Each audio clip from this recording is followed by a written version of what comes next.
ఓం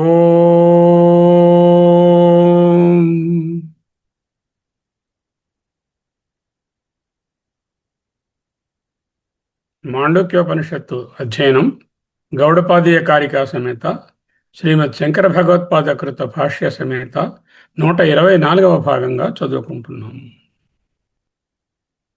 అద్వైత ప్రకరణం, అద్వైతం తురీయం. దీనిలో 15 శ్లోకాలను అద్భుతంగా వివరించుకున్నాము. 16, 17 శ్లోకాలు చూడవలసి ఉన్నది. ఈనాడు 16వ శ్లోకాన్ని చూస్తాం. కొంచెం పూర్వరంగం. ఆఖరి భాగంలో ముందు కారికలో నాస్తి భేద కథంచన, ఎలా చూసినా సరే భేదం ఉన్నది లేదండి. అత ఉత్పాద్యాదికృత భేద కథంచన అస్తి, కథంచన నాస్తి. ఉత్పాది ఉత్పత్యాదికృతుడు, ఉత్పత్తిని సృష్టిని మొదలైన వాటిలో భేదం బోధించినప్పటికీ కథంచన ఎలా చూసినా భేద నాస్తి, నో డ్యుయాలిటీ. కథంచన అంటే ఏ విధముగానైనా, అంటే ఆత్మయందు సజాతీయ విజాతీయ స్వగత భేదాలు లేవు. అద్వయం ఆత్మ. త్రివిధ భేదా నాస్తి, 3 విధములైనటువంటి భేదాలు లేవు. సజాతీయత్వేన విజాతీయత్వేన స్వగతత్వేన భేదం నాస్తి. నేహ నానాస్తి కించన. సృష్టిని త్రోసిపుంచడమైనది అంటే శృతి ప్రమాణంతో సృష్టి జరిగినది అనేటటువంటి జగత్ సృష్టిని త్రోసిపుచ్చాం. సృష్టిలో కల్పించబడిన భేదాలను కూడా త్రోసిపుచ్చాము. ఇప్పుడు భేదాలు కనబడుతున్నాయి. దే ఆర్ ఓన్లీ అపారెంట్, అవతారికం. యది పరహ ఏవ ఆత్మ నిత్య శుద్ధ బుద్ధ ముక్త స్వభావ. సరేనండి, మీరన్నట్టు ఆ పరమాత్మ పరహ ఏవ ఆత్మ, అది నిత్యము శుద్ధము, నిత్య శుద్ధము, నిత్య బుద్ధము, నిత్య ముక్తము అనేటువంటి స్వభావాలయుండి ఏకః పరమార్థ సన్, ఒక్కటే పరమార్థంగా ఉన్నదైతే ఏకమేవ అద్వితీయం సన్, అంటే అది ఒక్కటే ఉంది, రెండవది లేదవుతే అసదన్యత్, మిగతాదంతా అసత్ అని అయితే కిమర్థ ఇయం ఉపాసన ఉపదిష్ట. ఎన్ని ఉపాసన వాక్యాలు ఉన్నాయండి. చాందోగ్యంలో అయితే ఎన్నో ఉపాసనలే చెప్పారు. మొదట 5 ఖండాలలోనూ ఈ ఉపాసనలు, ఈ కర్మలు కిమర్థ ఉపదిష్ట, ఎందుకు ఉపదేశించబడ్డాయి? ఇయం ఉపాసన అంటూ కొన్ని వాక్యాలను చూపిస్తున్నారు. ఈ ఉపాసనా వాక్యముల యొక్క ప్రయోజనము దేని కొరకు? ఆత్మవా అరే ద్రష్టవ్య, ఆత్మనస్తు కామాయ అంటూ బృహదరణ్యకంలోని ఈ ఆత్మ అపహత పాప్మ అంటూ ఛాందోగ్యంలోని, సక్రతుం కుర్వీత అనేది ఛాందోగ్యంలోని, ఆత్మ ఇత్యేవ ఉపాసిత అనే బృహదరణ్యక మంత్రం. అత్ర హీయతే సర్వ ఏకీభవంతి, బ్రహ్మవిద్ ఆప్నోతి పరం. ఇటువంటి వాక్యాలన్నీ కూడా ఉపాసనలనే బోధిస్తున్నాయి. లేకపోతే తెలుసుకో అని చెప్తున్నాయి. తెలుసుకునేవాడు వేరు, తెలుసుకునే బ్రహ్మము వేరు, బ్రహ్మవిత్ వేరు, పొందే పరం వేరు అనేటటువంటిగా ద్వైతం కనబడుతున్నది కదా సార్. వీటికి ఎలాగండి? అంతేకాకుండా అగ్నిహోత్రాది కర్మల యందు కూడా ఈ ద్వైభావమే చూపించబడుతుంది. ఇంత ప్రస్ఫుటంగా శృతుల యందు ఉపాసనలు, తరువాత అగ్నిహోత్రాది కర్మకాండలు చెప్పినప్పుడు ద్వైతాన్ని బోధిస్తూ ఉంటే మీరు ఏకమేవ అద్వితీయం అనేటటువంటి పాటనే పాడుతున్నారు. ఇది ఎలా సమర్థిస్తారు అని అడుగుతున్నారు. కిమర్థాయం ఉపాసన ఉపదిష్ట, ఈ ఉపాసనలు, ఈ కర్మలు ఇవన్నీ ఎందుకు? దానికి ఉత్తరము శృణు తత్ర కారణం, అవధరింపుము. రాబోయే కారికలో అదే విషయం. ఈ విషయమై కర్మలను ఉపాసించుటకు కలిగిన కారణాన్ని అవతరించవయ్యా 16, 17 కారికలలో బోధింపబడుతుంది. ఈనాడు 16వ కారిక చూస్తాం, రేపు 17వ కారిక చూస్తాము. ఏమిటి 16వ కారిక? ఆశ్రమాస్త్రివిధ హీన మధ్యమోత్కృష్ట దృష్టయ ఉపాసనోపదిష్టేయం తదర్థం అనుకంపయా. ఆశ్రమాః ఆశ్రమములు త్రివిధ మూడు రకములు. అదేమిటండి మనం చిన్నప్పటి నుంచి నాలుగో ఐదో ఆరో చెప్తున్నారు కదా. ఈయన ఆశ్రమాలు త్రివిధ అన్నారు ఏమిటంటే ఈయన క్లాసిఫికేషన్ వేరు. ఆశ్రమ త్రివిధ హీన మధ్యమ ఉత్కృష్ట దృష్టయ. హీన దృష్టయ, మధ్యమ దృష్టయ, ఉత్కృష్ట దృష్టయ. దృష్టయ అంటే సామర్థ్యం కలిగిన వారు, హీన సామర్థ్యము కలిగిన వాళ్ళు, మధ్యమమైనటువంటి బుద్ధి సామర్థ్యం కలిగిన వాళ్ళు, ఉత్కృష్టమైనటువంటి బుద్ధి సామర్థ్యం కలిగిన వాళ్ళు మూడు రకాలుగా ఉన్నారా నాన్న. ఇక్కడ ఆశ్రమ అనే శబ్దాన్ని జాగ్రత్తగా వివరించుకోవాలి. దృష్టయ అనే పదాన్ని జాగ్రత్తగా వివరించుకోవాలి. త్రివిధ అంటే ఏమిటో తెలుసుకోవాలి. హీన అంటే ఏమిటి, మధ్యమ అంటే ఏమిటి, ఉత్కృష్ట అంటే ఏమిటి. దృష్టయ అంటే ఏదో కంటితో చూసిన వాళ్ళని కాదు కదా. ఆ దృష్టయ అంటే ఏమిటి అర్థం. త్రివిధ అన్నారు, ఆశ్రమాలు అన్నారు. మనం చెప్పుకునేటటువంటి ఆశ్రమాల బ్రహ్మచర్యము వానప్రస్థము అవే, అది కాదని తెలుస్తోంది. మూడు అంటున్నారు కాబట్టి. ఉపాసనోపదిష్టేయం,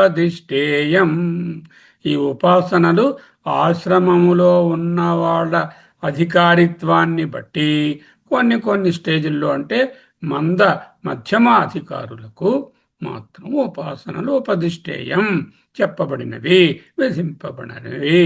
ఎందుకు? వాళ్ళ కోసం. అనుకంపయ, అత్యంత దయతో శృతి ఉపాసనలను చెప్పింది. ఇప్పుడు ప్రశ్న ఏమిటి? అయ్యా, ఏకత్వం అంటున్నారు, నేహనానాస్తి కించన అంటున్నారు, ఏకమేవాద్వయం బ్రహ్మ అంటున్నారు. మరి ఇన్ని రకాల ఉపాసనలు, ఇంత కర్మకాండ, మొత్తం 85% ఇదే కదా ఉంది సార్. దీనికి కిమర్థ ఇయం ఉపాసన ఉపదిష్ట. ఈ ఉపాసనలు దేనికోసం చెప్పబడ్డాయి అడిగితే, నాన్న మూడు రకాలుగా మనుష్యులను విభజించవచ్చు, సాధకులను విభజించవచ్చు. హీన, మధ్యమ, ఉత్కృష్ట. హీన అంటే మంద, మధ్యమ, ఉత్కృష్ట సామర్థ్యం కలిగిన వాళ్ళు. అందులో హీన మధ్యములు డైరెక్ట్గా అద్వయం బ్రహ్మను బోధిస్తే అర్థం చేసుకోలేరు. కాబట్టి అటువంటి వాళ్ళ కోసం ఉపాసన ఉపదిష్ట అయం. ఇగో ఈ ఉపాసనలు వాళ్ళ కోసం, తదర్థం వాళ్ళ ప్రయోజనం కోసం ఎంతో దయతో శృతి చెప్పింది. తదర్థం అనుకంపయ. అనుకంప, బ్యూటిఫుల్ వర్డ్. అనుకంప అంటే వాళ్ళతో పాటుగా వీళ్ళు కూడా స్పందించడం అన్నమాట. వాళ్ళు కష్టం ఉంటే ఈ కష్టం వీళ్ళదే అనుకోవడం, అదే అనుకంప. ఓకే. హీన దృష్టి గలవారు, మధ్యమ దృష్టి గలవారు, ఉత్కృష్టమైన దృష్టి గలవారు అని అధికారి పురుషులు, ఎలిజిబుల్ ఆస్పిరెంట్స్ మూడు ప్రకారాలుగా ఉన్నారు. ఇవి మీరు అనుకుంటున్నటువంటి పురాణంలోను ధర్మశాస్త్రాలలోను చెప్పిన ఆశ్రమములు కావు కావు. అటువంటి మూడు తెగల వారికి, వారి కొరకు తదర్థం అనుకంపయ, దయతో శృతిచే ఈ ఉపాసన ఉపదేశించబడినది. ఉపాసన ఉపదిష్ట, ఉపాసన ఉపదేశించబడినది. భాష్యం చూద్దాం. ఆశ్రమ, ఫస్ట్ అదే వర్డ్ పట్టుకున్నారు. ఆశ్రమ అంటే ఏమిటి? ఆశ్రమిణ, ఏదో ఒక స్టేట్ని ఆశ్రయించి ఉన్నవాళ్ళు. అధికృత, అధికారులు అనుకో. సింపుల్గా నీకు అధికారి అనే మాట తెలుసు కదా, ఆఫీసర్ కాదు కదా. ఎలిజిబుల్ అని నీకు తెలుసు కదా. అధికృత, అధికారి ఉన్నవాళ్ళు, ఎలిజిబుల్ ఉన్నవాళ్ళు. వర్ణినశ్చ, రకరకముల వర్ణాల్లో కూడా ఉన్నవాళ్ళు. గృహ్యంతే ఇతి, వాళ్ళని కూడా తీసుకోవాలి అంటున్నారు. ఇక్కడ ఒక ముఖ్యమైన విషయాన్ని బోధించదలుచుకున్నాను. ఇక్కడ తత్వప్రకాశికలో తత్వవిజయానంద సరస్వతి స్వామి వారు ఇచ్చినటువంటి శంకర భాష్యం, తెలుగు కాదు, శంకర భాష్యం పార్ట్లో ఒరిజినల్ శంకర భాష్యం దేవనాగరి లిపిలో ఆనందగిరి గారి టీకను ఉపయోగించుకున్నప్పుడు ఆయన ఉపయోగించుకున్న భాష్యం కానీ, గీతా ప్రెస్ వాళ్ళది కానీ, ఇతర భాష్యాలను కానీ చూచినట్లయితే కొన్ని కొన్ని పదములను ఇక్కడ చేర్చడం జరిగింది. ఎక్కడ? తత్వప్రకాశికలో తత్వవిధానంద స్వామి వారితో. ఓకే. గృహ్యంతే అనే పదం లేదు, ఇక్కడ ఉంది. మన భాష్యంలో లేదు. కొన్ని కొన్ని కొన్ని పదాలను వదిలిపెట్టడం జరిగింది. ఈయన ఎందుకు అలా చేశారు? ఒకటి, ఈయన టీచర్స్ అయినటువంటి దయానంద సరస్వతి గారు అలాంటి వాళ్ళు ఒక భాష్యాన్ని ప్రమాణంగా పెట్టుకుని దానిలో చిన్న చిన్న ఎడిట్స్ చేసుకుని ఈయనకి బోధించి ఉండవచ్చు. రెండు, ఈయన దేన్నైతే విశ్లేషించడానికి పెట్టుకున్నారో ఆనందగిరి టీకా ఇంకోటో పెట్టుకుంటే దానిలో ఉండేటటువంటి వ్యత్యాసాలు ఇక్కడ కనపడి ఉండవచ్చు. మూడవది, ఈయనే మనకి ఇంకొంచెం జాగ్రత్తగా అర్థమవుతుంది కదా అని ఆ పదములను రీఅరేంజ్ చేసి సవరించి ఉండవచ్చు శంకర భాష్యాన్ని. అంత మాత్రాన ఇది శంకర భాష్యం కాకపోదు, శంకర భాష్యమే మరి కొంచెం ఎక్కువ అవగాహన కోసం బోధించబడింది అని తెలుసుకోవాలి. యోగ్యాధికారిణ, ఈ యోగ్యాధికారిణ అనే పదము మన పుస్తకంలో లేదు, అక్కడ ఉన్నది ఒరిజినల్ శంకర భాష్యంలో ఉన్నది. ఇది ఒరిజినల్ కాదంటే ఇది ఒరిజినలే. దాని తాలూకా ప్రతి దాంట్లో చిన్న చేర్పులు మార్పులు ఏ విషయాన్ని గమనించండి. దీనివల్ల ఏమీ పెద్ద అండర్స్టాండింగ్లో తేడా ఉండదు. ఇది అర్థమైంది కదా. సన్మార్గగాహ్, సన్మార్గంలో నడిచేవాళ్ళు. ఆశ్రమ శబ్దము అత్ర ఈ కాంటెక్స్ట్లో ప్రదర్శనార్థత్వాత్ అని మన పుస్తకంలో రాసి ఉంది. ఉపలక్షణార్థ అని శంకరుల వారి దేవనాగరి లిపి భాష్యంలో ఉంది. ఎందుకు? నేను 3 భాష్యాలను చూస్తున్నాను, ఈయన గారు రాసింది చూస్తున్నాను, ఆనందగిరి టీకను చూస్తున్నాను. కాబట్టి ఆ 3 శంకర భాష్యాలకు సంస్కృతంలో వ్యాకరణ వ్యాఖ్యలు ఉన్నాయి. ఆ వ్యాఖ్య నేను చూడడం లేదు, ఆనందగిరి గారిదే చూస్తున్నాను. భాష్యం పార్ట్ మట్టుకు సంస్కృతంలో ఎలా ఉంది, ఇక్కడ ఎలా ఉందని శబ్దములు పదముల కోసం చూస్తున్నాను. అక్కడ ఈ విధమైనటువంటి ఒక అబ్జర్వేషన్ జరిగింది, అది మీతో షేర్ చేస్తున్నాను. త్రివిధా 3 అన్నారు కదా, కథం ఏమిటవి? హీన, మధ్యమ, ఉత్కృష్ట దృష్టయ. హీన, నికృష్ట, మధ్యమ చెప్పక్కర్లేదు, మిడిల్లో ఉన్నవాళ్ళు. ఉత్కృష్ట, పై దృష్టి గలవాళ్ళు.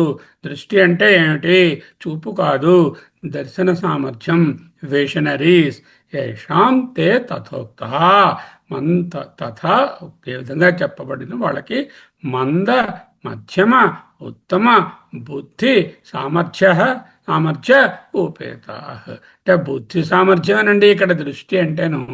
దర్శన సామర్థ్యం, బుద్ధి సామర్థ్యం ప్రకారం కొంతమంది నిమ్నంగా ఉన్నారు, కొంతమంది మధ్యస్థంగా ఉన్నారు, కొంతమంది ఉత్తమంగా ఉత్కృష్టంగా ఉన్నారు.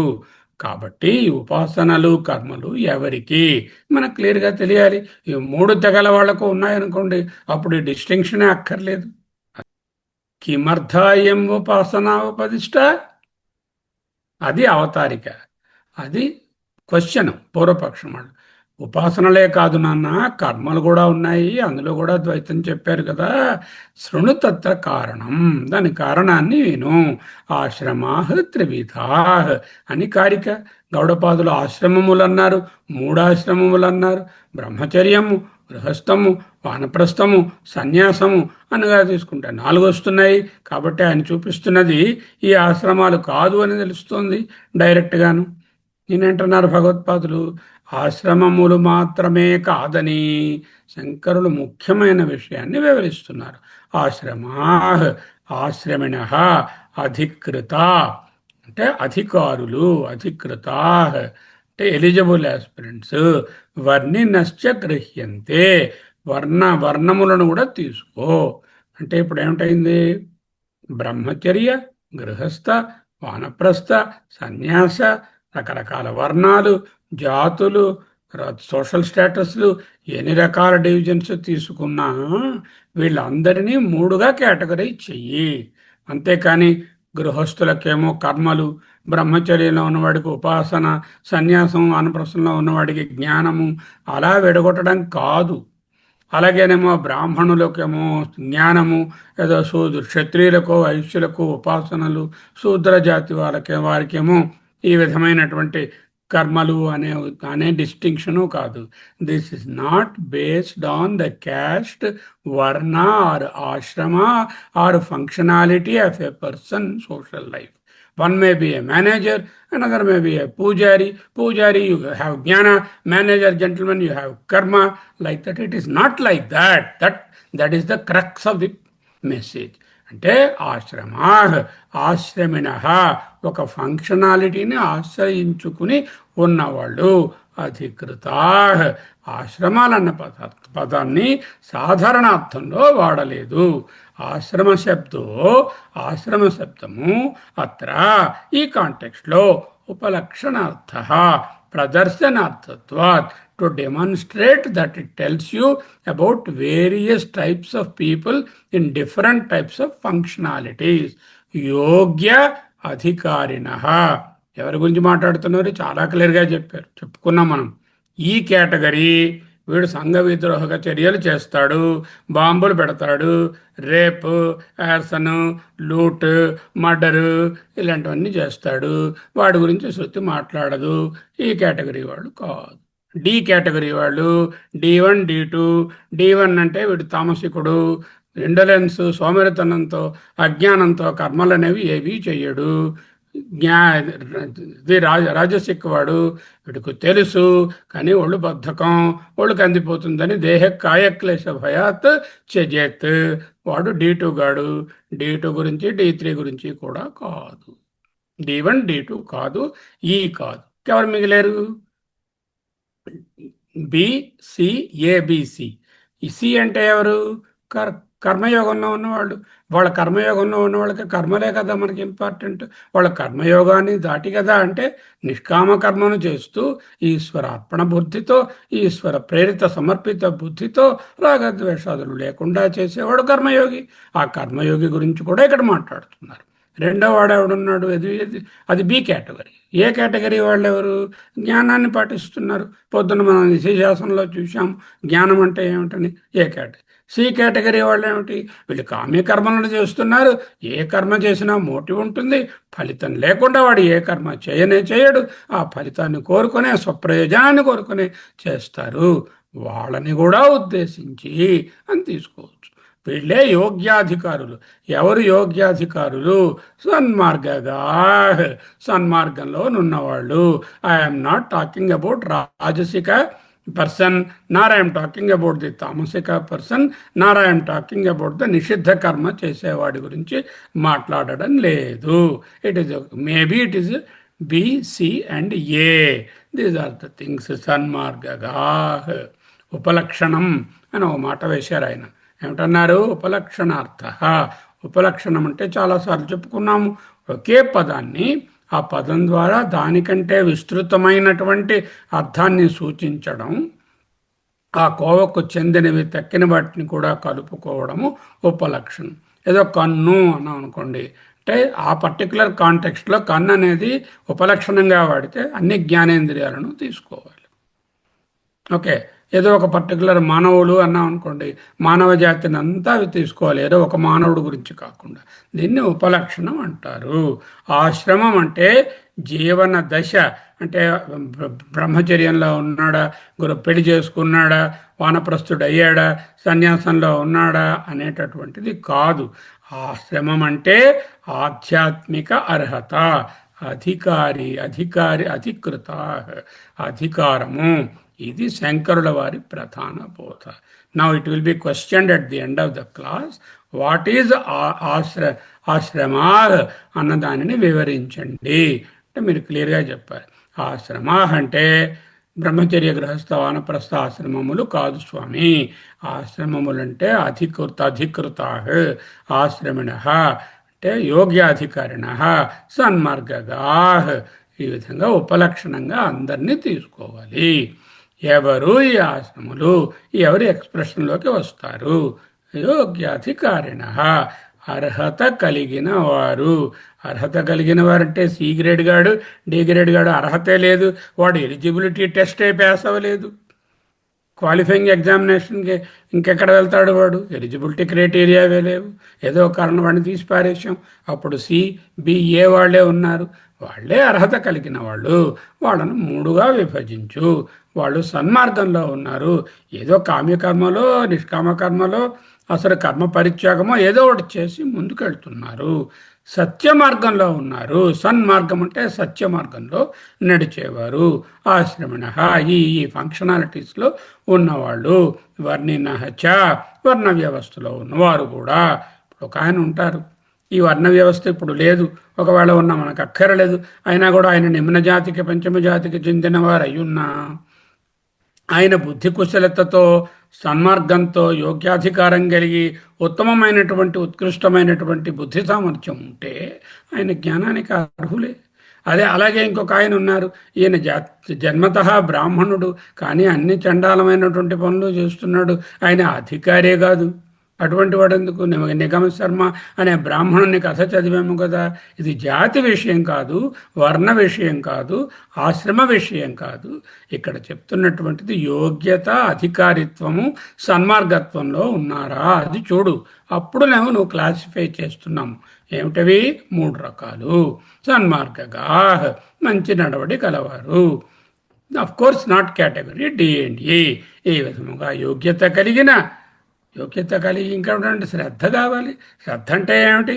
అదిగో శాస్త్రవాక్యాల మీద, గురువు బోధన మీద శ్రద్ధ ఉండాలి, వేదాసక్తులై ఉండాలి. సన్మార్గంలోనే ఉన్నాడు కానీ వేదాసక్తుడుగా అయితే వాడికి ఎందుకు ఇది? ఏ ఆశ్రమంలోనైనా ఉండని, ఏ వర్ణంలోనైనా ఉండని, ఏ ఫంక్షనాలిటీలోనైనా ఉండని 3 విధాలుగా విభజిస్తున్నారు.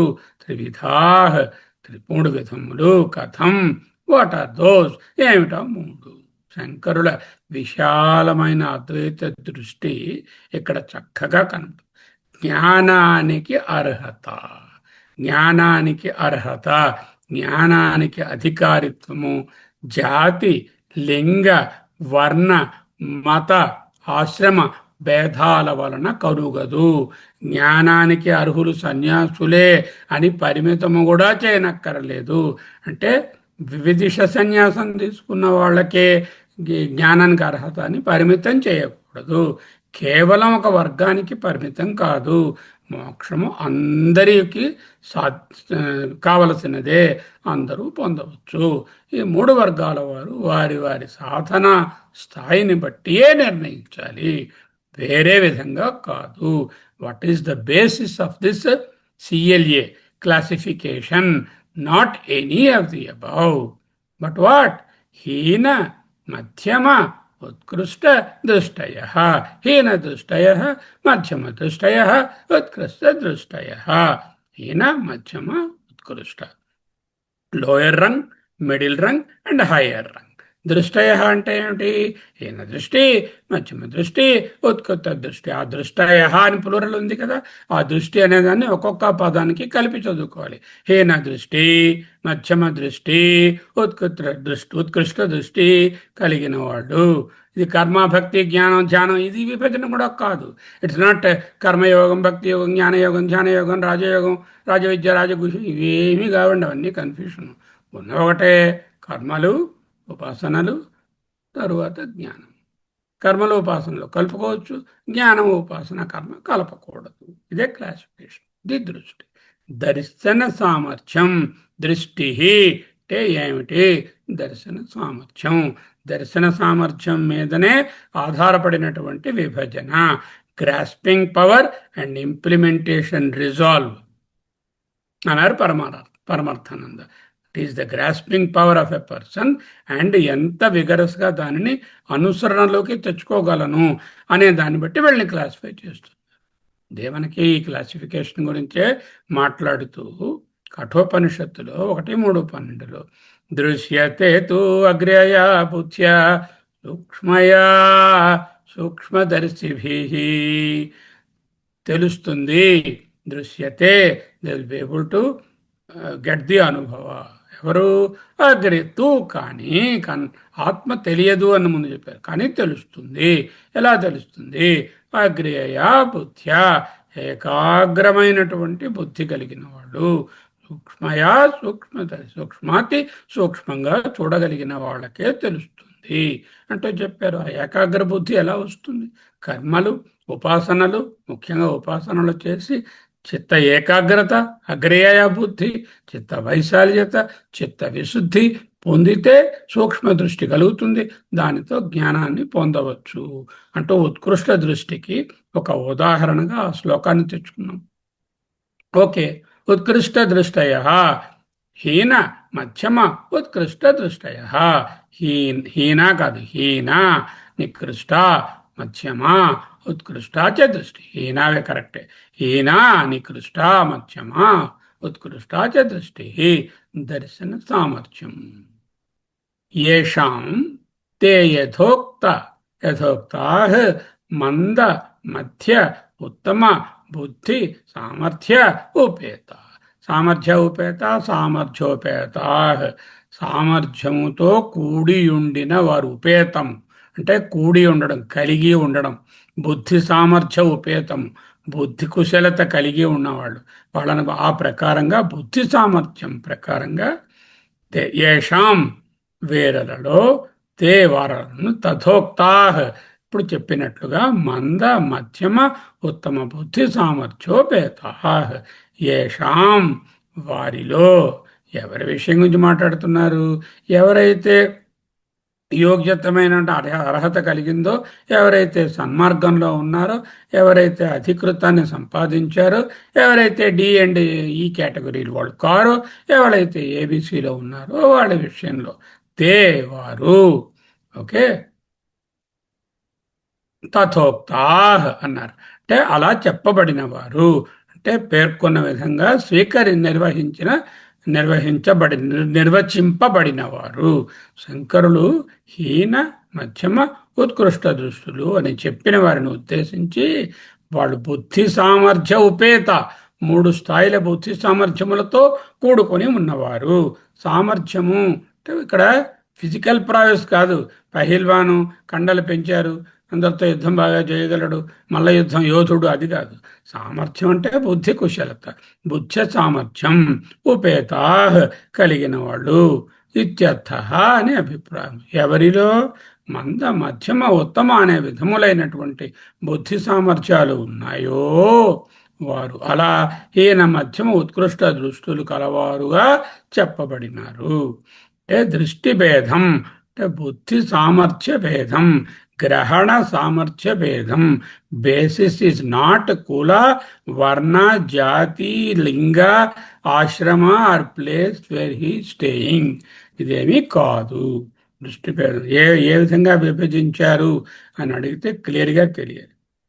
బ్యూటిఫుల్ వివేక చూడమని శ్లోకం ఒకసారి జ్ఞాపకం వచ్చింది, ఇక్కడ పెట్టాం. చిత్తస్య శుద్ధయే కర్మ. వాట్ ఫర్ ఇస్ దిస్ కర్మ? కర్మ మీన్స్ ఉపాసన ఆల్సో. చిత్తస్య శుద్ధయే కర్మ, చిత్తాన్ని శుద్ధి చేయడానికి, విశుద్ధ చిత్తము కలగడానికి, for purification of the mental faculty or the mind. బుద్ధిని మనసుని శుద్ధి చేయడానికి కర్మ అండ్ ఉపాసన ఆర్ మెంట్ ఫర్ చిత్తశుద్ధి. చిత్తస్య శుద్ధయే కర్మ, నతు వస్తూపలబ్ధయే, నాట్ టు గెట్ ది వస్తు. వస్తు అంటే పరబ్రహ్మం. పరబ్రహ్మమును ఉపలబ్ధయే పొందుట కొరకు నా కాదు తు, కానీ కర్మ వస్తూపలబ్ధయే నా. కర్మ is not to get the పరబ్రహ్మ. మరి పరబ్రహ్మ ఎలా తెలుస్తుందండి? వస్తు సిద్ధి విచారేణ. వస్తు సిద్ధి నీకు విచారం అంటే, విచారణ అంటే జ్ఞానం, శ్రవణ మనన నిధిధ్యాసలు. వస్తు సిద్ధి విచారేణ, విచారము ద్వారానే పొందుతావు. నకించిత్ కర్మ కోటిభి, కొంచెం కూడా నీకు వస్తువు తెలియదు. ఎప్పుడు కర్మ కోట్లు చేసినా కూడా, కోటిభి అంటే కోటాను కోట్ల కర్మలను చేసినా కూడా నకించిత్ వస్తు సిద్ధి, కొంచెం కూడా జ్ఞానం రాదు. ఎంత క్రిస్టల్ క్లియర్గా ఈ శ్లోకంలో ఏం చెప్తున్నారు దాన్నే చెప్పబోతున్నారు. చిత్తస్య శుద్ధయే కర్మ నతు వస్తూపలభ్యతే, వస్తు సిద్ధి విచారేణ నకించిత్ కర్మ కోటిభి. ఇదే ఈ కార్యకి సారాంశం. మందాధికారి గారికి కర్మ, మధ్యమాధికారి గారికి ఉపాసన, ఉత్తమాధికారి గారికి జ్ఞానము. మందాధికారి అంటే ఎవరండి? పంచమవర్ణ. No no no no no. బ్రాహ్మణ అండి ఉత్తమ. No no no no. It is not about those classification. ఇది ఓన్లీ బుద్ధి సామర్థ్యం మీదనే ఈ classification. And this should be the basis for our reservations also. Unfortunately, they don't read Upanishads. They don't understand.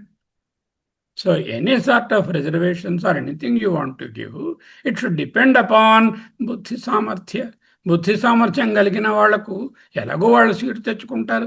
బుద్ధి సామర్థ్యం తక్కువగా ఉన్న వాళ్లకు కొంచెం ఎంకరేజ్మెంట్ ఇవ్వచ్చు. అది వేరే సమాచారం, పక్కన పెట్టండి. మందాధికారి కర్మ, మధ్యమాధికారికి ఉపాసన, ఉత్తమాధికారికి జ్ఞానం. ఇలా డైరెక్ట్గా మొక్కలో రాసియచ్చు కదా. అదే జాగ్రత్తగా బోధించడం. ఇంకా ఉపాసన ఉపదిష్ట ఇయం తదర్థం. What is the message in the first part?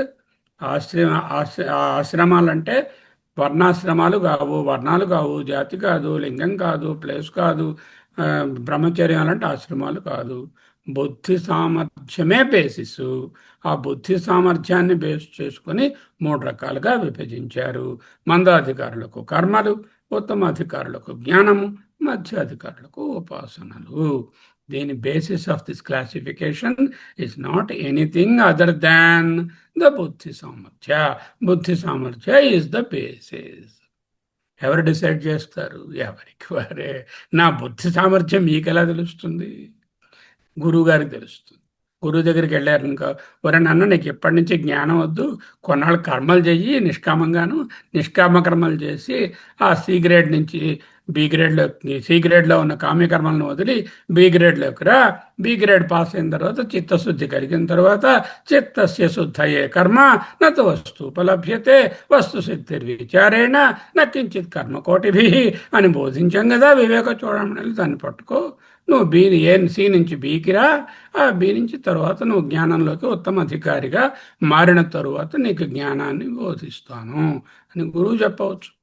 లేకపోతే వీడే వాడికి తెలుసుకోవచ్చు. ఉపాసన ఉపదిష్ట ఇయం.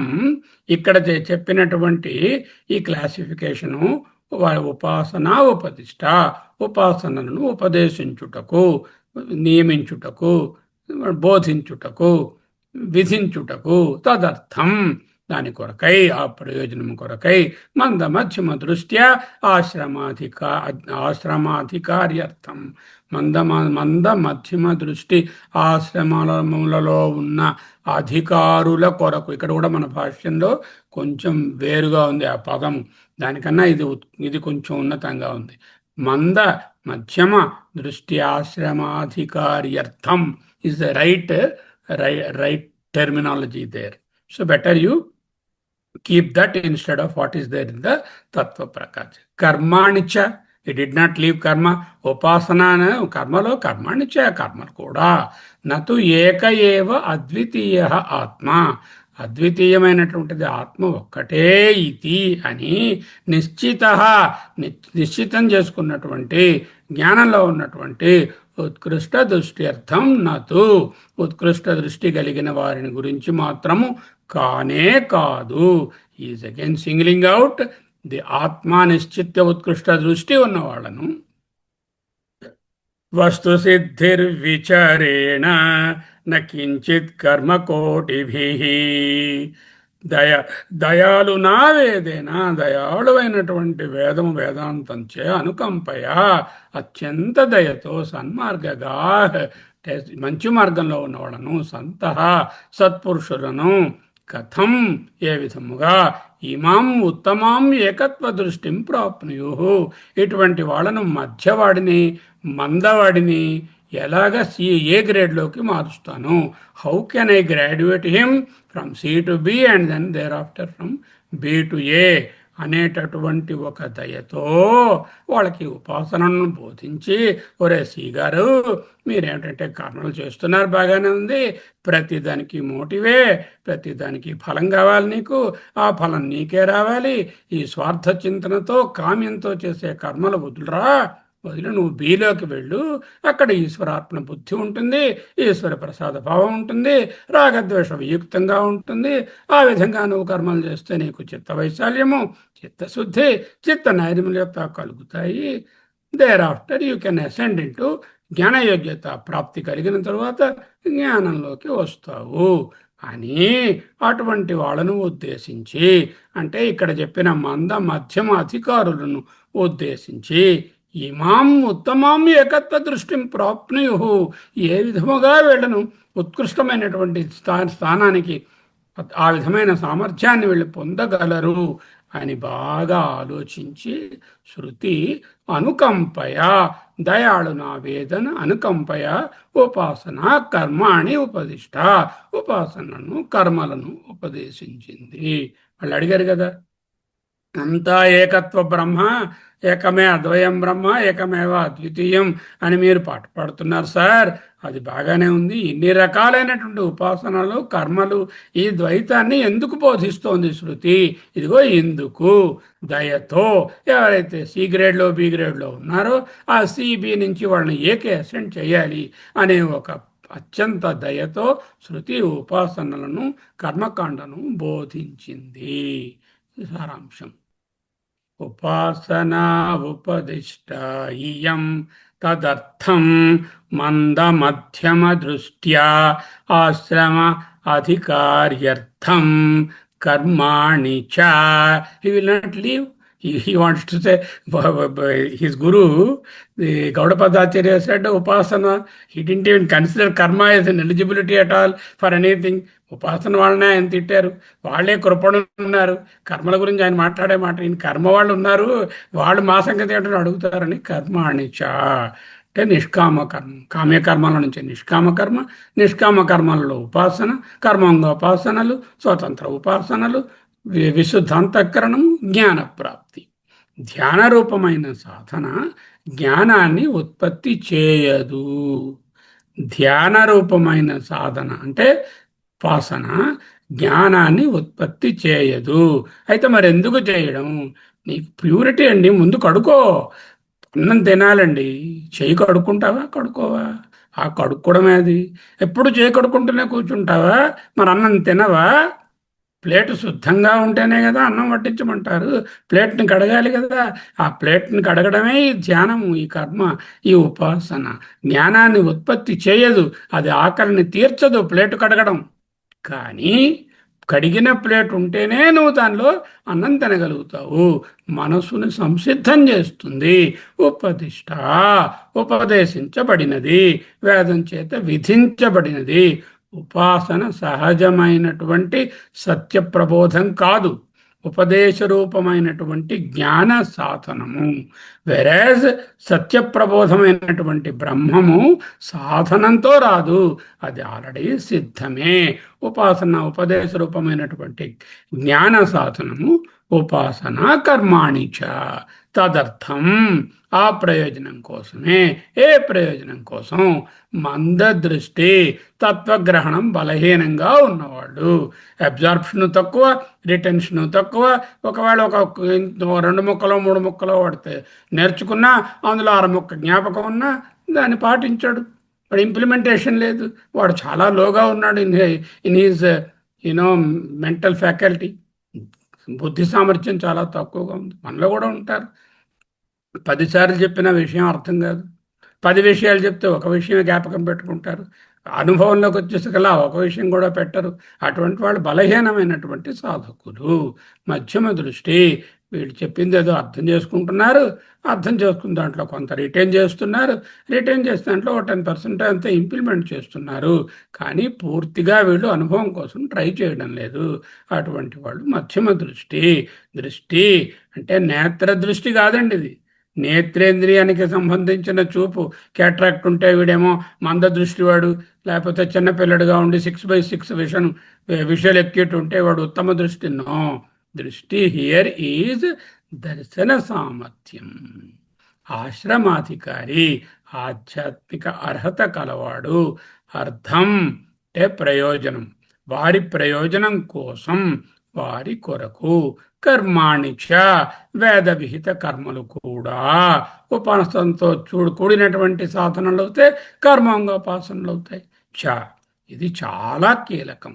ఉపాసన మాత్రమే కాదు, కర్మాణిచ అని యాడ్ చేశారు, కారికలో లేదు. భగవత్పాదులు wants to drive home that the కర్మిఠులు కూడా దీంట్లో. కర్మిఠులు సి గ్రేడ్, కర్మయోగులు బి గ్రేడ్. ఈ కర్మయోగంలో ఉపాసనలో ఉన్న వాళ్ళని కూడా ఇంక్లూడ్ చేశారు. కర్మలు కూడా మంద మధ్యమ అధికారుల కొరకే. శంకరుల యొక్క తాత్విక ఉద్దేశం ఏమిటి? ఏ ఉపాసన పరమార్థం కాదు. నెంబర్ వన్, అది ఒక సాధనము. జ్ఞానం సాధనంతో సాధించేది కాదు, అది సత్యం కాదు. నెంబర్ టూ, ఉపాసన అంటే కర్మను కూడా చదువుకోండి. ఉపాసనా కర్మలనే అర్థం. ఉపాసన అందరికీ కాదు, అధికార భేదత్వాన్ని బట్టి సాపేక్షంగా విధించబడింది. ఎవరెవరికి? మందాధికారులకు, మధ్యమాధికారులకు. మందం వాళ్లకు, కర్మిఠులకు, కర్మిఠుల నుంచి అంటే కామ్యకర్మల నుంచి నిష్కామ కర్మకు ఎదగమని, నిష్కామ కర్మలో ఉన్న వాళ్ళను ఉపాసన జోడించుకొని చిత్తశుద్ధి చిత్త వైశాల్యం పొందమని అధికార భేదత్వంతో సాపేక్షంగా చెప్పారు. ఉత్తమాధికారికి ఉపాసన అప్రాసంగికము. This is the terminology used by Anandagiriji. ఉత్తమ అధికారికి ఉపాసన అప్రాసంగికము. It is not the context at all for him. Now he clarifies in the next powerful statement. You might have now understood. This will be questioned. Who are the adhikaris? What are the prescriptions there? Okay. ఇది ఉపాసనా జ్ఞాన సంబంధాన్ని ఒకే వాక్యంలో ఖరాఖండిగా తేల్చి చెప్పే వాక్యాన్ని రాశారు. ఏమిటది? నతు ఏక ఏవ అద్వితీయ ఆత్మా ఇతి నిశ్చితోత్కృష్ట దృష్ట్యర్థం. ఏక ఏవ అద్వితీయ ఆత్మ. నేననేదే లేదు, ప్రపంచం అనేదే లేదు, జీవ సృష్టి లేదు, జగత్ సృష్టి లేదు, ఉన్నది ఒక్కటే ఏకమేవ అద్వయం బ్రహ్మ ఇతి అని నిశ్చిత ఇది వేదాంత నిశ్చయ అన్నట్టుగా వేదాంతంలో నిశ్చయించిన దాన్ని మనసులో నిశ్చయించుకున్నాడు. అవಳು ఉత్కృష్ట దృష్టి అర్థం. ఉత్కృష్ట దృష్టి, ఉత్కృష్ట బుద్ధి సామర్థ్యం కలిగిన వాళ్ళ తాలూకా అర్థం ప్రయోజనము కొరకు నా తూ తూ కానీ నా. It is not about that. ఉపాసన ఉపదిష్ట కర్మలను ఉపదేశించడం అనేటటువంటిది ఏకమేవ అద్వితీయం ఆత్మ అని నిశ్చయ బుద్ధి కలిగినటువంటి ఉత్కృష్ట దృష్టి ఉన్న వాళ్ళ ప్రయోజనం కోసము నా తూ కానే కాదు. ఉపాసన జ్ఞాన సంబంధాన్ని ఒక్క వాక్యంలో తేల్చారు. నతు, వెరీ పవర్ఫుల్ నతు. ముందు చెప్పినది అందరికీ వర్తించదు. ఉపాసనలు కర్మలు అందరకు వర్తించవు.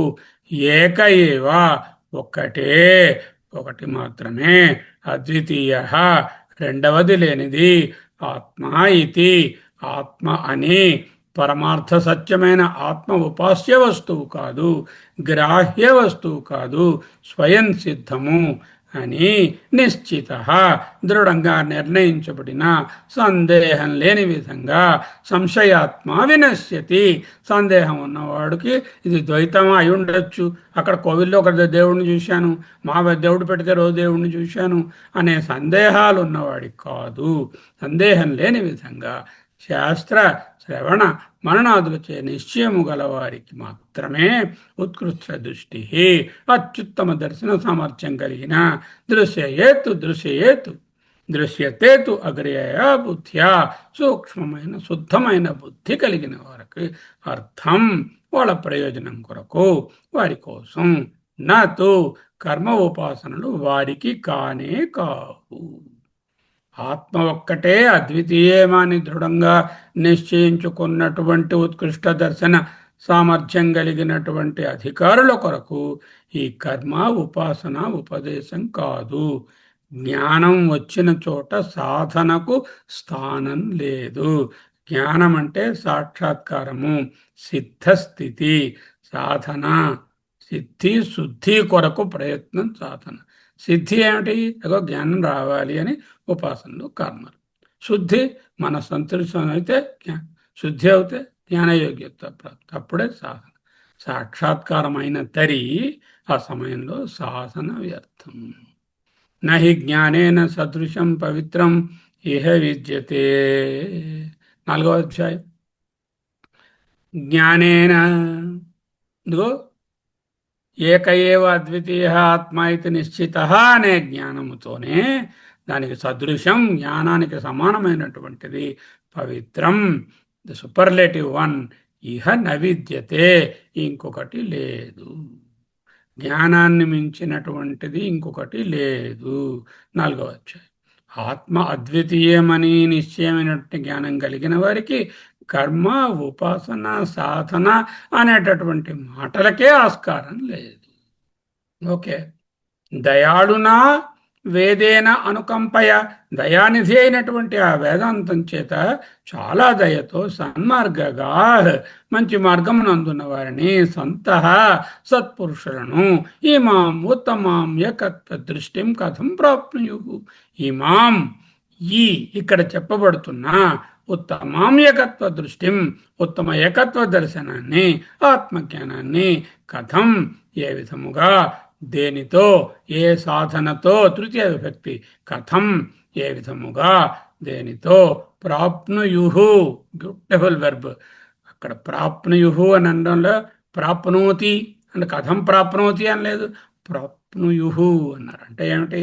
ధాతువు ఆప్, ఆప్ అంటే పొందుట, ప్ర అనే ఉపసర్గ చేరిస్తే ప్రాప్, ప్ర ఆప్, ఆప్ ధాతు ఈస్తి పొందుట, సాధించుట, ప్రాప్తి కలుగుట. ప్ర ఆప్ ప్రకృష్టంగా బాగా పొందడం. ప్రాప్, ప్రాప్తి నుంచి ప్రాప్య, ప్రాప్తి, ప్రాప్నోతి ఎటువంటి పదాలు వస్తున్నాయి. ప్రాప్నోతి అనేటటువంటిది లట్లకారంలో పొందుతాడు, ప్రాప్నోతి. ప్రాప్తి అంటే పొందుట అనే లక్షణం. దాన్ని విధిలింగంలో పెడితే విధిలింగ లకారంలో ఆపరేటివ్ మూడ్లో సంభావన, అవకాశం, సాధ్యత, పాసిబుల్ అనేటటువంటి దాన్ని చెప్తుంది. ప్రాప్నుయుహు పొందగలరు, పొందవచ్చును, కర్మని ప్రయోగంలో ఉంది. ప్రాప్నుయుహు పొందగలరు, పొందవచ్చును అని తృతీయ విభక్తి బహువచనంలో అనుకంపయ.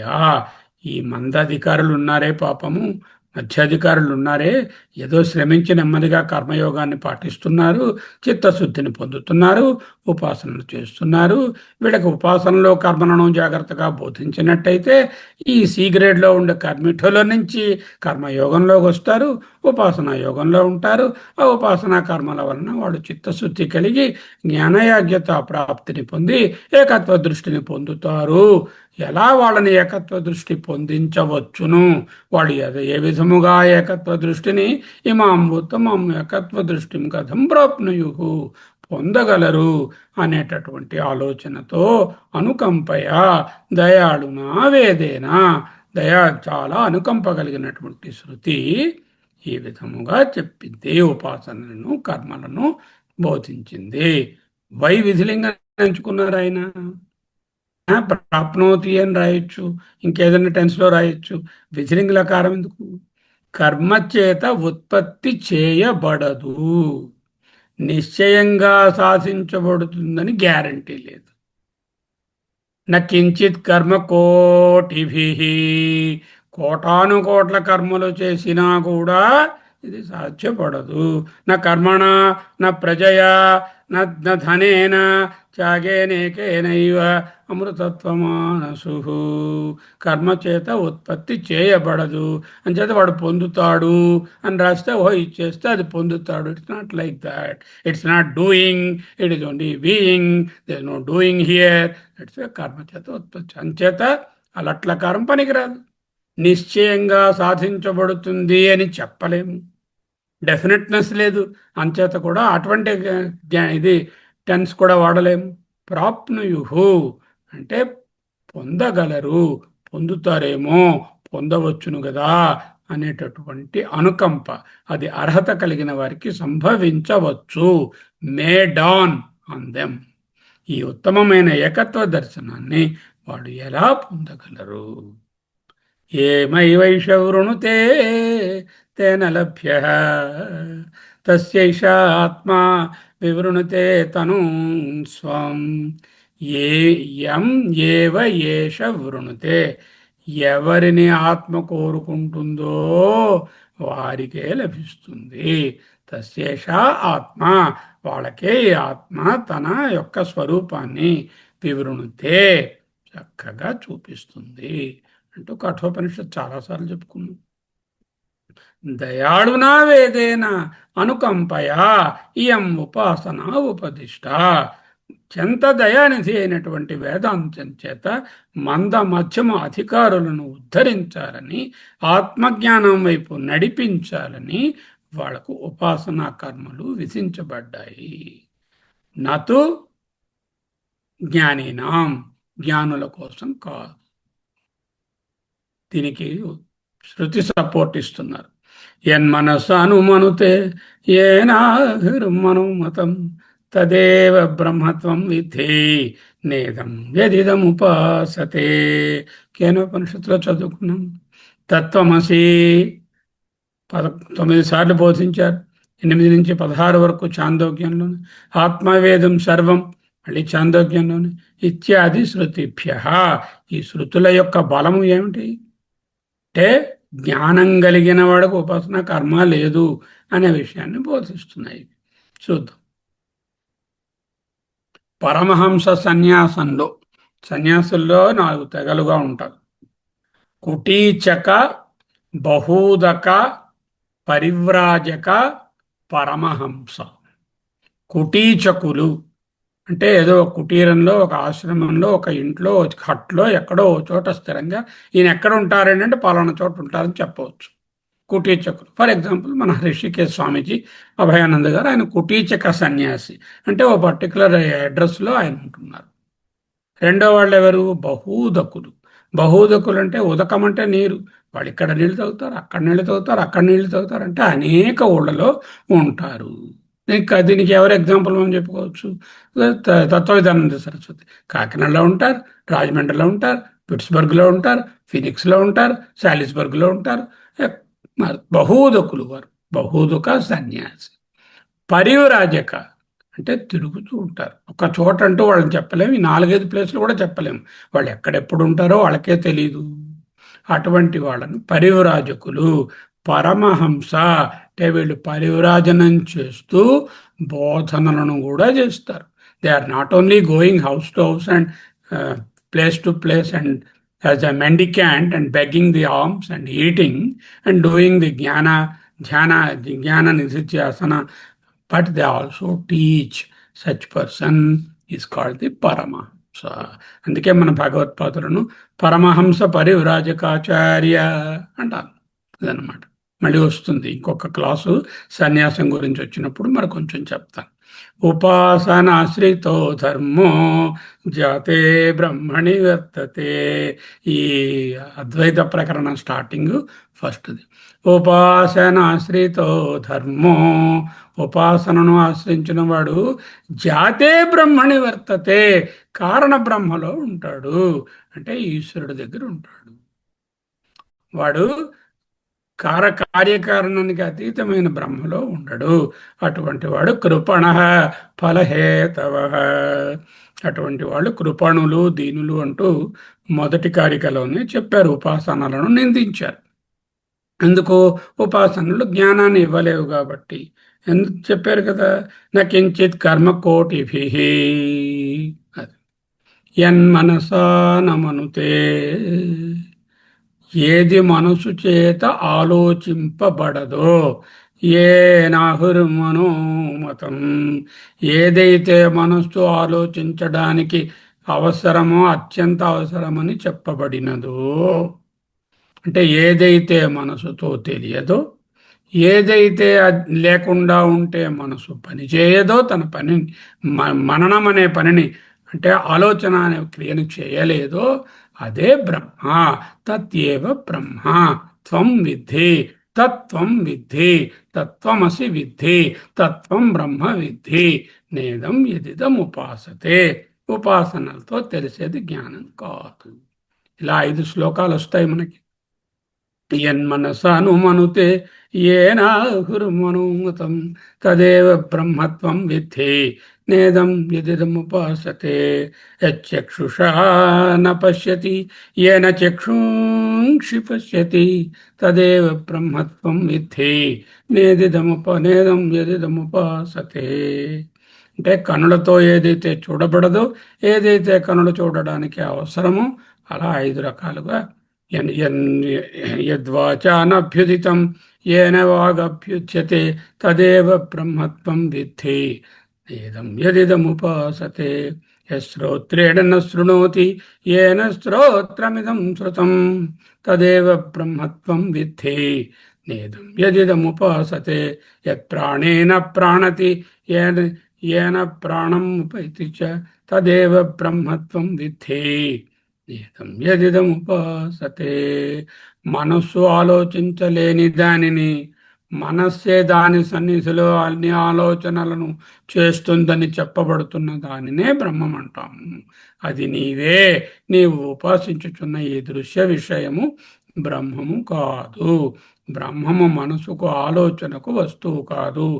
ఆలోచనలకు, చూపుకు, మాటకు, శబ్దస్పర్శ రసగంధాలకు ఆధారమైనటువంటి సాక్షి.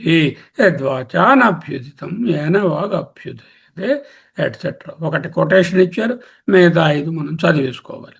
తత్వమసి, నీవు అనుకుంటున్న రవిప్రకాష్ శర్మ, నాగరవిశంకర్, నాగరత్నమమ్మ, ఇంకొకడు అనే వ్యక్తి కాదు. నీ అసలు స్వరూపము తత్ త్వం తదసి. నీ అసలు స్వరూపము తత్వమసి, అదే నీవు. జీవుడు బ్రహ్మముగా మారడు. నేను ఎప్పుడు బ్రహ్మాన్నిగా మారుతానో నో మారడం.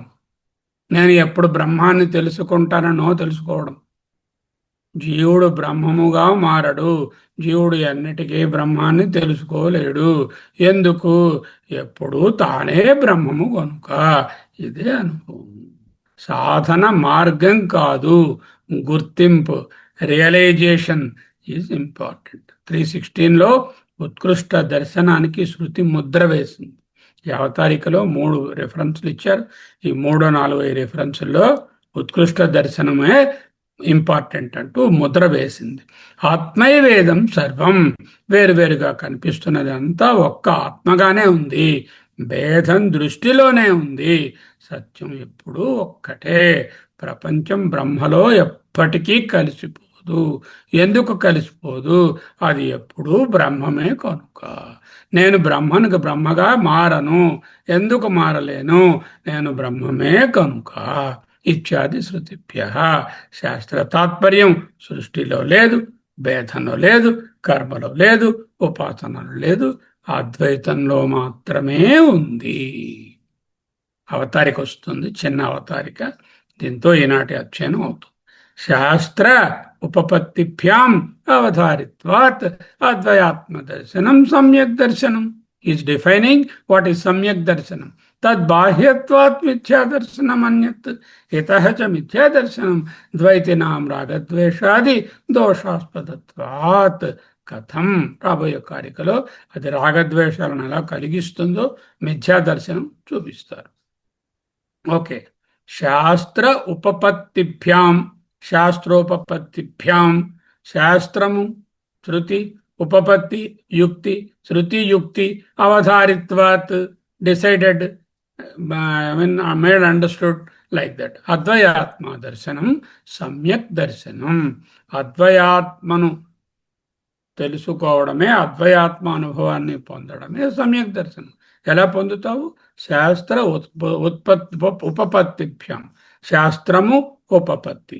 శాస్త్రం అంటే స్క్రిప్చర్స్, గురువు వాక్యాలు, శ్రవణ మనన నిధిధ్యాసన. ఉపపత్తి అంటే తర్కము, న్యాయము, మీమాంస. వీటి ద్వారా అవధారిత్వాత్, డిసైడ్ చేసినటువంటి. తాత్విక తలుపు తెలిచే ఒక నిర్వచన వాక్యాన్ని ఇస్తున్నారు.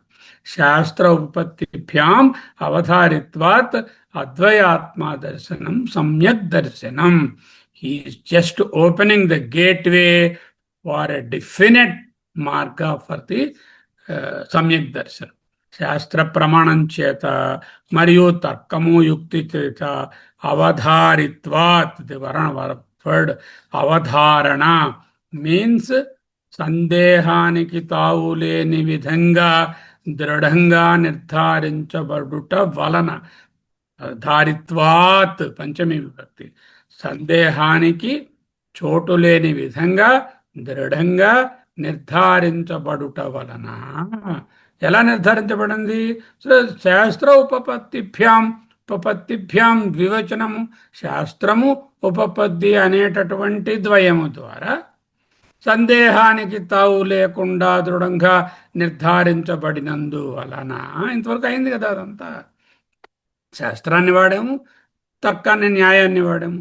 శృత్యా జీవ సృష్టి నిషేధ, శృత్యా జగత్ సృష్టి నిషేధ, యుక్త్యా జీవ సృష్టి నిషేధ, యుక్త్యా జగత్ సృష్టి నిషేధ. ఈ విధంగా సందేహం లేకుండా నిర్ధారించబడినందువలన అద్వయాత్మ దర్శనం, అద్వైతమైన ఆత్మ దర్శనం, రెండవది లేని పరమార్థ సత్య తత్వజ్ఞానం, దానినే సమ్యక్ దర్శనం, సరిగ్గా ఉన్న దర్శనం.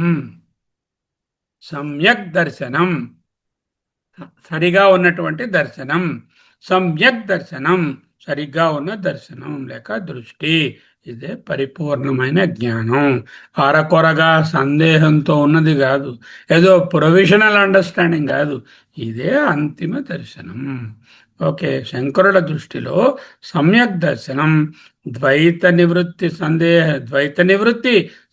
నివృత్తి, భ్రమ నివృత్తి. ఇదే మోక్షాన్ని పొందించేది. తద్బాహ్యత్వాత్ అంటే దీనికి బయట ఉన్న, అదర్ దాన్ దిస్, అన్యత్ వేరైనటువంటివి మిథ్యా దర్శనం. ఇది కాగా మిగిలినవన్నీ కూడా ఎందుకు? మిథ్యా దర్శనాలు. వాటి ప్రయోజనం ఏమిటి? అధికారిత్వాన్ని సంపాదించుకోవడానికి, జ్ఞానయోగ్యత ప్రాప్తి కొరకు, జ్ఞానము కొరకు కాదు. తద్బాహ్యత్వాత్ అన్నారు. అంటే అద్వయ ఆత్మ దర్శనానికి అనుసంధానం లేనిది, అద్వయ ఆత్మ దర్శనాన్ని తాకనిది, దానితో ఏకీభవించినది, దానికంటే బయట ఉన్నది. బయట ఉన్నదంటే నేను రూమ్లో ఉన్నానండి, వాళ్ళు బయట, అలా కాదు. బయట ఉండడం అంటే దీనిని స్పృశించలేదు, దీంతో ఏకీభవించినటువంటి ద్వైత దర్శనాలు అన్యత్. అద్వైత దర్శనం తప్ప మిగిలిన అన్ని దర్శనాలు మిథ్యా దర్శనం. అద్వయాత్మ దర్శనానికి వెలుపలగా ఉన్న ఏ ఇతర దర్శనమైనా మిథ్యా దర్శనమే. వాటిలో పరమార్థ సత్తా లేదు. ఎందుకు అలా చెప్తున్నారు అంత గట్టిగా? కర్మయే అంతిమ మార్గం అని బోధించే దర్శనాలు, ఉపాసనయే పరమార్థం అనేటటువంటి దర్శనాలు, భేదమే నిత్యమని భావించి సిద్ధాంతీకరించేటటువంటి దర్శనాలు మిథ్యా దర్శనం. Just take from me, mark my words, anything other than advayatma darshanam, which is samyak darshanam, anything other than that is only mithya darshanam. It could be karma, it could be upasana, it could be duality, it could be plurality, it could be vishishtadvaita, it could be dvaita, it could be bauddha, whatever you call, all of them are mithya darshanam. ఎందుకు చెప్తున్నారు? ద్వైతినాం రాగద్వేష ఆస్పదత్వాత్. మిథ్యా దర్శనముల వలన వచ్చే పెద్ద అపకారం ఏమిటి? మొదటి అవతారికకు తుది స్థాయి నిర్ణయం చేస్తున్నారు. ఈతహచ అని మొదలు పెట్టారు. ఇంకా ఇంకొక కారణం కూడా ఉంది. ఏమిటా అదనపు కారణం? ఈ ద్వైత బుద్ధి ఉందే, ఉపాసన, కర్మ, ఇతర ద్వైత దర్శనాలు అవన్నీ కూడా రాగద్వేషాలను కలిగిస్తున్నాయిరా. ఉపాసన చేస్తే నా దేవి చాలా గొప్పది, అదివా లక్ష్మీదేవి పనికిరాదు, పార్వతీదేవే గొప్పది, నేను లక్ష్మీదేవిని పూజించను అంటావురా. నువ్వు రాగద్వేషాలు కలుగుతాయిరా నీకు. దేనికి అన్యత్ మిథ్యా దర్శనం, దేనికి మిథ్యా దర్శనం? ద్వైతినాం, ద్వైతాన్ని అనుసరించే వారి దర్శనం. రాగద్వేషాది, రాగము ద్వేషము మొదలైన దోషాలకు తావు. ఆస్పదత్వాత్, ఆస్పద మగుట వలన ద్వైత దర్శనం రాగద్వేషాలను కొప్పుతవి నీరు పోసి పోషిస్తుంది. పరమార్థ సత్యం కాదు, మిథ్యా దర్శనము. ఎందుకు? ద్వైతంలో ఇది నేను, ఇది ఇతరుడు, ఇది నాకు అనుకూలం, ఇది ప్రతికూలం, ఇది నా దైవము, ఇది నేను ఉపాసిస్తున్నాను అనేటటువంటి ద్వైతము రాగద్వేషాల పుట్ట, రాగద్వేషాలకు మూలం. యథార్థ జ్ఞానం ఎప్పుడు దోష నివృత్తి కలిగించదు కాదు. యథార్థ జ్ఞానము ఎప్పుడు దోష నివృత్తిని కలిగిస్తుంది. See the next slide, comparing the మిథ్యా దర్శనం and this statement is wrong here. కలిగిస్తుంది. యథార్థ జ్ఞానమే దోష నివృత్తి కలిగిస్తుంది. And why do you accept that this is the right one? ఎందుకంటే అద్వైతమే నిజము, అద్వైతమే సత్యము, అద్వైతమే పరమార్థము, ఇది వేదాంత నిశ్చయ అని చెప్పారు కదా. Not because we like Advaita, but because this is the vision given by the Shruti and Yukti, Shastra Upapattibhyam Avadharitvat.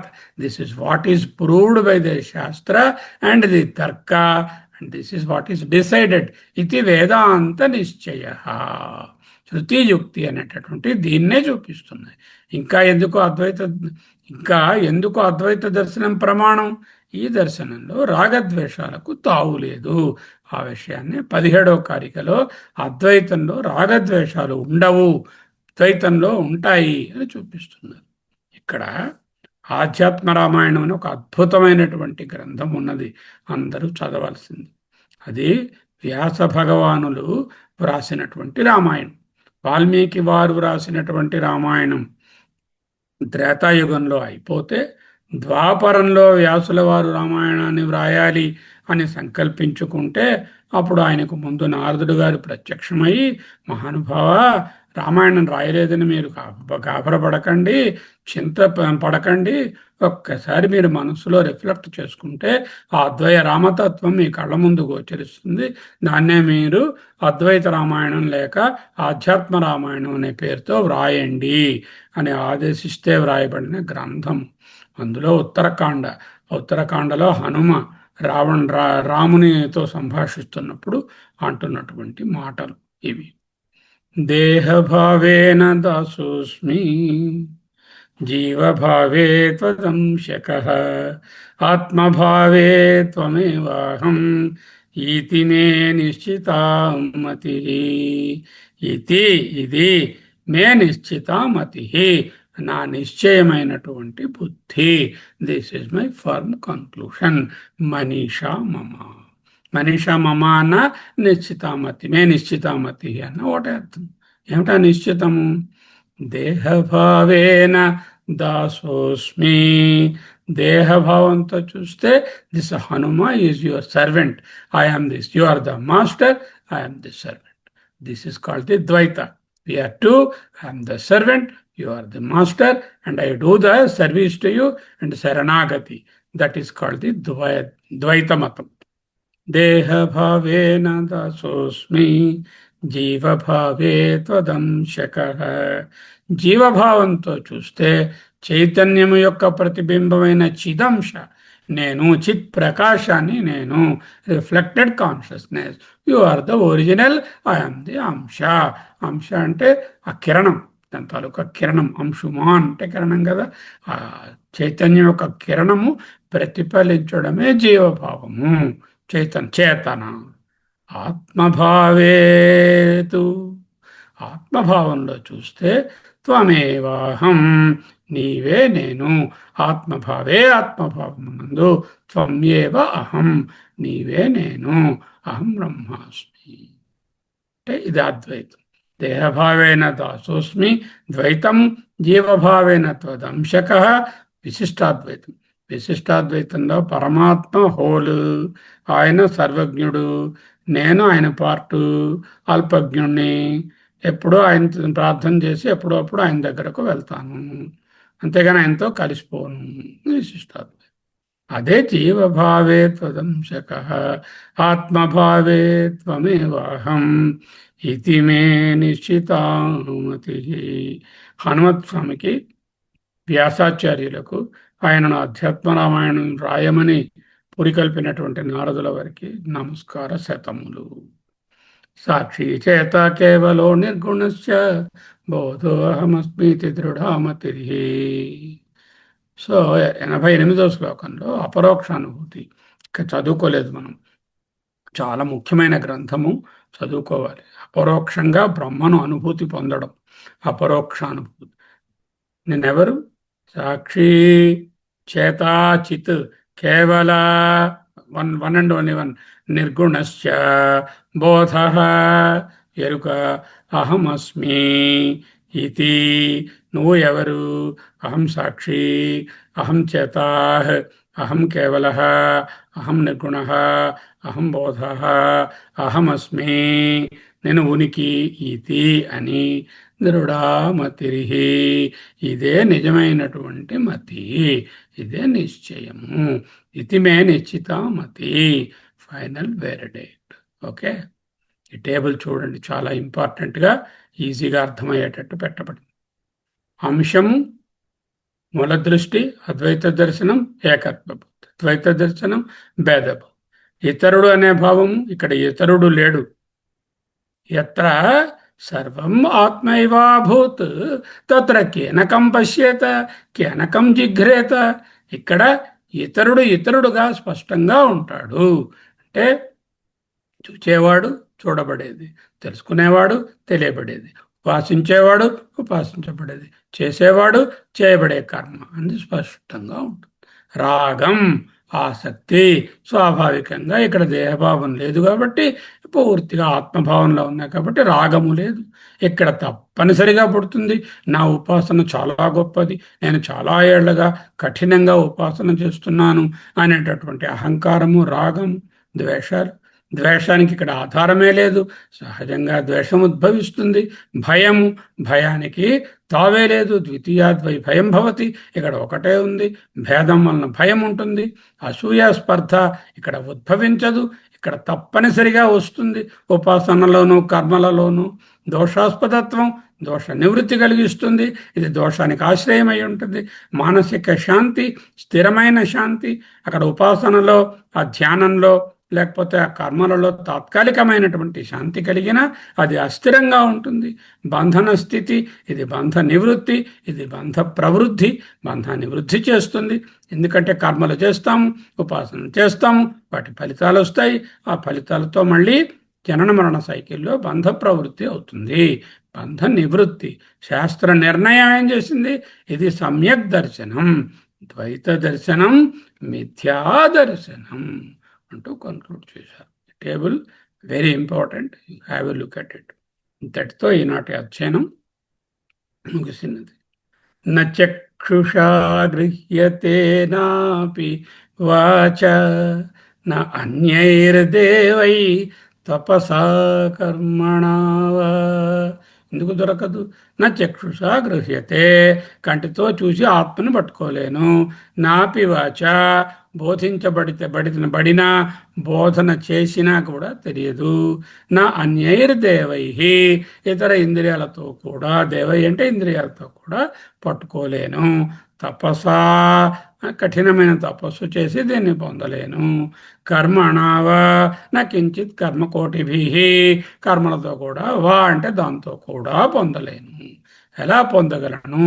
జ్ఞాన ప్రసాదేన విశుద్ధ సత్వ, జ్ఞాన ప్రసాదము, ఆ పరబ్రహ్మ యొక్క ప్రసాదము. ఏమైవ వృణుతే తేన లభ్య, అంటే ఎవరికి అది ఆ ప్రాప్తం ఉన్నదో వాళ్ళకే వస్తుంది. ఎవరంటే వాళ్ళకి ప్రాప్తత్వం ఎలా వస్తుంది? జ్ఞానయోగ్యత ప్రాప్తి ఏమిటి? విశుద్ధ సత్వ, విశుద్ధ సత్వం కలిగి ఉండడము. తత, అప్పుడు తం ఆత్మను పశ్యతే, చూస్తాడు. నిష్కలం, ఏ డివిజన్స్ లేనటువంటి ఏకమేవ అద్వయం బ్రహ్మను ధ్యాయమాన, నిధిధ్యాసన చేయవలను. ధ్యాయమానము అహమస్మి, అహమస్మి, అహమస్మి, అహమస్మి, అహమస్మి, అహమస్మి. అద్వైత దర్శనం, సమ్యక్ దర్శనం, అద్వైత దర్శనం, సమ్యక్ దర్శనం, అద్వైత దర్శనం, సమ్యక్ దర్శనం.